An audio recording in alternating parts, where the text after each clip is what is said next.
在法国巴黎真出名的圣母院，5年前发生严重的火烧，经过5年外的修复，在当地时间初7举行重新开幕的仪式。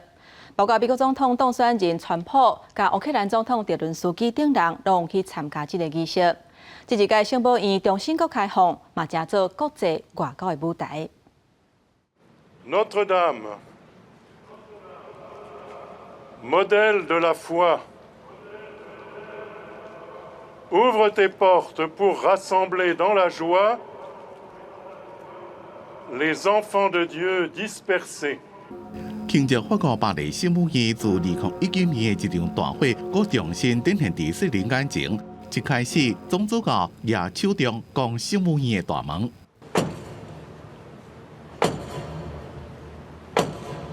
到堂内回响着诗歌的声音，经过5年外的重建，这座大约有850年历史的中世纪建筑物恢复以前的辉煌。总共动用几多千位专业的工匠加建筑师进行整体修复大工程。当年伫大火时阵不参加救援加重建的工作人员，行伫圣母院时阵，全场回应热烈的呼喊声。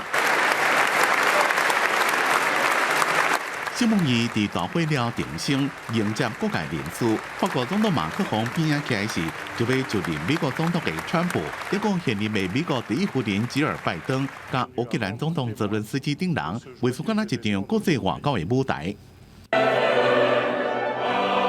各国领袖展现善意，甲川普问好，大家拢担心川普的美国优先政策会了乱现如时的国际局势。Thank you very much. Very great honor.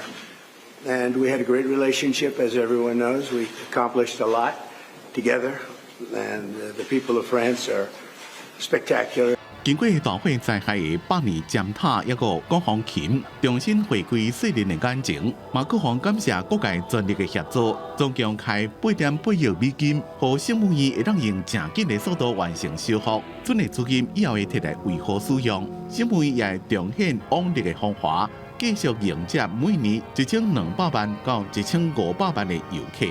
记者综合报道。